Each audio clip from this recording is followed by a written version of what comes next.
नमस्कार दोस्तों, तो स्वागत है आप सभी का सोनल एग्रोवर्स पर। तो क्या आप सभी जानते हैं कि 90% तक किसान पशुपालक ये नहीं जानते हैं कि गाय भैंस को चारा, दाना या खली, जिसे हम पशु आहार कहते हैं, उसे देने का सही वैज्ञानिक तरीका क्या है। जी हाँ, ये सुनने में थोड़ा कड़वा लग सकता है, लेकिन सच्चाई यही है कि हमारे देश में अक्सर डेयरी फार्मर्स अपने मेहनत की गाड़ी कब से महंगे पशु और आहार पर खर्च कर रहे हैं, लेकिन खिलाने का तरीका गलत होने की वजह से ना तो पशु का दूध बढ़ता है और ना ही सेहत सही रहती है। आप बाल्टी भर भर के दाना खिला रहे हैं, लेकिन अगर उसका कॉम्बिनेशन यानी कि संतुलन सही नहीं है तो वो दाना पशु के शरीर में पचने के बजाय गोबर के रास्ते बेकार जा रहा है।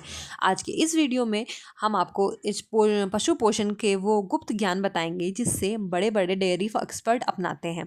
अगर आप भी आज बताई गई इन बातों को फार्म पर लागू करते हैं तो मैं दावे के साथ कह सकती हूँ कि आपके गाय भैंस का भी दूध उत्पादन 20 से 30% तक बढ़ जाएगा।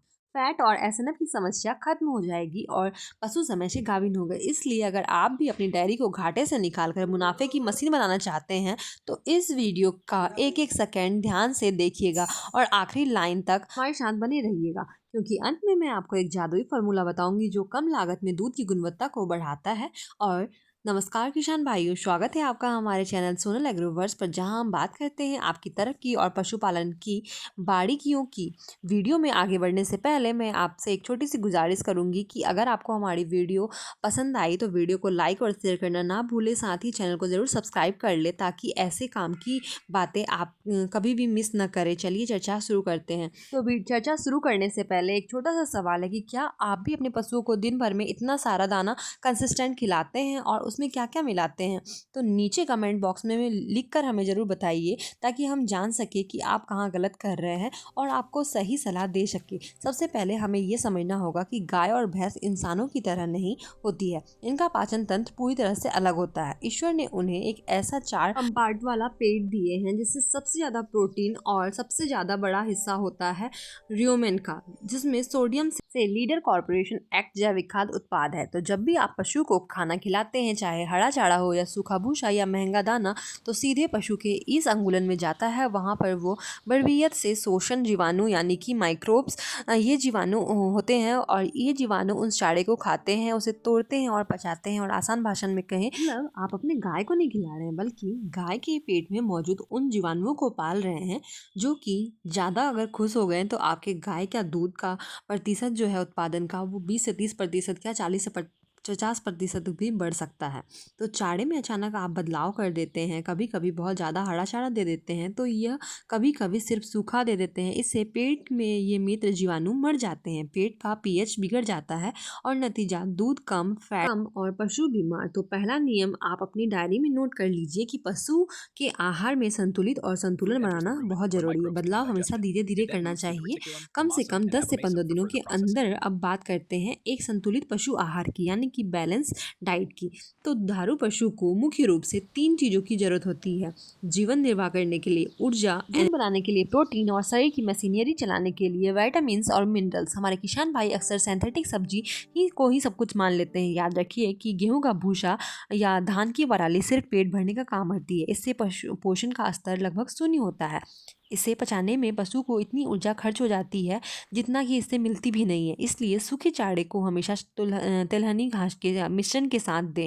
यानी कि अगर आप 10 किलो चारा दे रहे हैं तो कोशिश कीजिए कि 5 किलो गेहूं का भूसा हो और 4-5 किलो चना और मूंगफली का हो। मिश्रण वाले भूसे में प्रोटीन की मात्रा अच्छी होती है जो कि दूध बढ़ाने में सीधा मदद करती है। और अगर बात करें चारे की तो यह पोस्ट के लिए मल्टीविटामिन या फूल के समान होती है, लेकिन यहाँ भी एक पेच है। सिर्फ बसीम या फिर रिचका का खिलाना भी सही नहीं है, यानी कि और सिर्फ ज्वार भी खिलाना गलत है। तो बरसीम और रिचका के में प्रोटीन बहुत ज़्यादा होता है लेकिन ऊर्जा कम होती है, जबकि ज्वार के में ऊर्जा ज़्यादा होती है लेकिन प्रोटीन कम होता है। तो दूध उत्पादन के लिए ऊर्जा और प्रोटीन का सही अनुपात चाहिए, इसलिए खराब चारा हमेशा मिला के ले, यानी कि 60% अनाज वाला चारा जैसे कि मक्का, ज्वार, बाजरा, चई और 40% तक हरी चारा जैसे कि बारसी बरसीम, लोबिया, रिचका ये मिश्रण पशु के ऊर्जा और प्रोटीन का सही संतुलन देता है। अक्सर देखा गया है कि जब बरसीम का सीरा लाया जाए तो दूसरा पशु पड़ता है और बरसीम मिला देते हैं। पशु बड़ा लगता है और दूध का फैट गिर जाता है। इसका कारण है कि फाइबर की कमी। तो यही वह जगह है जहाँ सबसे ज़्यादा पैसा खर्च होता है और सबसे ज़्यादा गलतियाँ भी होती है। बाजार के रेडीमेड बोरियाँ बनाने में मतलब पैसा खर्च ना करें, अपने घर पर ही आधे दाम पे उससे दोगुना ताकतवर दाना बना सकते हैं।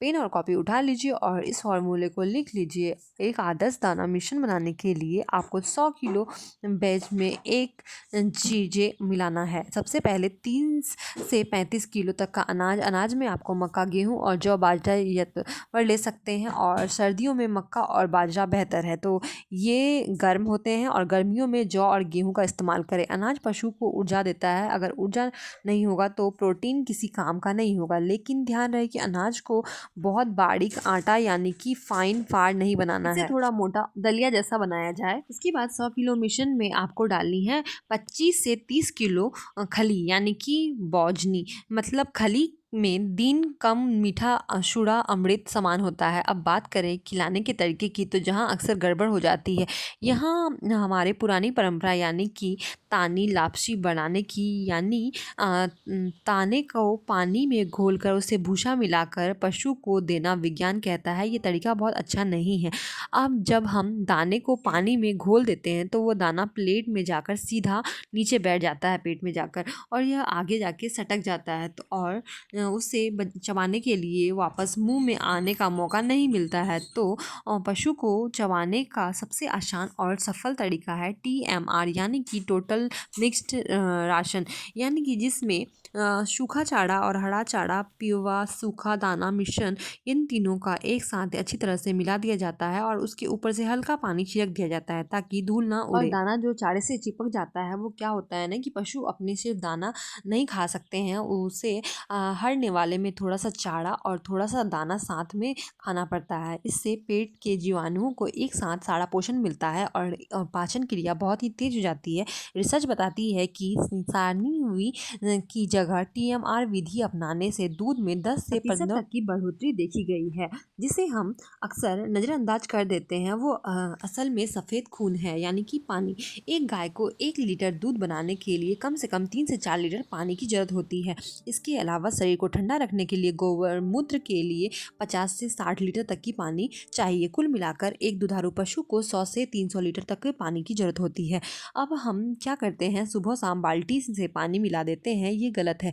पशु को 24 घंटे पानी उपलब्ध होना चाहिए, जब उसका मन करे वो पानी पी सके। इसके लिए आप चारा में हमेशा साफ पानी भरकर रखें और ऑटोमेटिक वाटर बाउल लगाएं। गर्मियों में तो पानी की उपलब्धता सीधे दूध की मात्रा तय करती है। पानी मिलने से गर्मी में पशुओं का हीट स्ट्रेस कम होता है यानी कि तनाव कम होता है, जिससे दूध उत्पादन बना रहता है। और एक बहुत बड़ी समस्या है पेट के कीड़े। आप चाहे उन्हें बादाम खिला दें और अगर पशु के पेट में कीड़े हैं तो सब बेकार है। यानी कि पेट के कीड़े भूख परजीवी हैं जो आपके पशु का खून और पोषण चूस लेते हैं। 90% तक किसान डीवॉर्मिंग का सही सॉल्यूशन फॉलो नहीं करते हैं। तो सही तरीका यह है कि हर दिन 3 महीने में पशु को खाली पेट के कीड़े मारने की गोली दें। और सख्त जरूरी बात है यानी कि हर बार दवा का जो स्लॉट है उसको बदल कर दें। जैसे कि इस बार आपने एल्बेंडाजोल दिया है तो अगली बार फेनबेंडाजोल दें। यानी कि एक ही दवा बार बार देने से कीड़े उस दवा के आदी हो जाते हैं और दवा काम करना बंद कर देती है। डिवॉर्मिंग करने के अगले दिन ही आप देखेंगे कि पशु की आंखों में चमक आ गई है और ब्रेडर उसके टेक्सचर सही हो गया है तो और उसकी भूख खुल गई है। डिवॉर्मिंग के बाद 2 से 3 दिन तक लीवर टॉनिक देना ना भूलें। यह लीवर को रिचार्ज करता है और भूख को बढ़ाता है।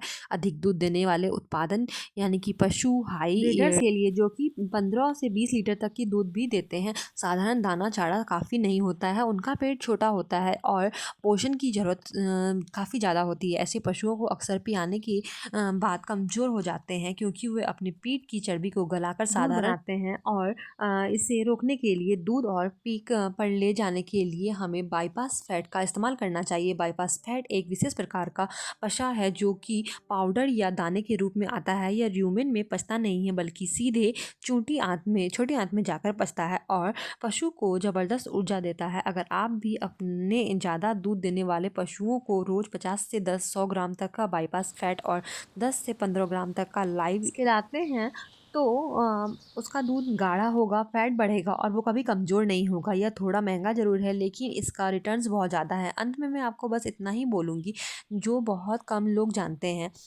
वो दूध दोहन यानी कि मिल्किंग का समय और व्यवहार। पशु एक बहुत ही संवेदनशील प्राणी है। अगर दूध निकालने का समय आप उसके मारते पीटते हैं या फिर शोर मचाते हैं या दूध निकालने का समय रोज़ बदलते हैं तो पशु तनाव में आ जाता है और तनाव आते ही उसके शरीर में एड्रेनलिन हार्मोन बनता है जो कि दूध उतारने वाले हार्मोन ऑक्सीटोसिन को रोक देता है। नतीजा पशु पूरा दूध नहीं उतार पाता है जिससे हम पोषवाना भी कहते हैं, दूध न करना कहते हैं। ये बचा हुआ दूध थनों में रुककर थनैला रोग पैदा करता है और धीरे धीरे दूध सूखने लगता है। इसलिए दूध निकालते समय पशु को प्यार से सहलाएं और समय निश्चित रखें और जैसे सुबह 5 बजे या शाम 5 बजे या दूध निकालने 7 मिनट के अंदर पूरा कर लीजिए। पूरा दूध निचोड़ना बहुत ज़रूरी है क्योंकि आखिरी के जो धाड़े होते हैं उसमें बहुत ज़्यादा फैट होती है। तो किसान भाइयों, दूध बनाना कोई जादू नहीं है, यह शुद्ध विज्ञान है। अगर आप आज बताई गई इन बातों को सही दाना मिश्रण यानी अनाज, ताजी जौकर, विंडल और नमक मीठा नियमित तरीके से खिलाते हैं और 24 घंटा पानी और समय पर डिवॉर्मिंग का पालन करते हैं तो दुनिया का कोई भी ताकत आपके पशुओं का दूध बढ़ाने से नहीं रोक सकता है। और इसे एक बार आजमा कर जरूर देखिए। 15 दिन के अंदर आपको आपकी पार्टी में फ़र्क ज़रूर दिखाई देगा और यह सिर्फ आपकी आय नहीं बढ़ाएगा बल्कि आपके पशुओं को भी स्वस्थ रखेगा और लंबा जीवन भी देगा। और तो हमें उम्मीद है कि आपको यह डीप और डिटेल वाली जानकारी पसंद आई होगी। अगर आपको हमारी वीडियो पसंद आया हो तो वीडियो को लाइक और शेयर करना ना भूलें। साथ ही साथ हमें कमेंट में बताएं कि अगला वीडियो आपको कौन से टॉपिक पे चाहिए और आपको कहाँ प्रॉब्लम आ रही है, किस योजना के बारे में जानना चाहते हैं। साथ ही चैनल को जरूर ताकि आप सब्सक्राइब आगे भी ऐसे ही अपडेटेड रहें।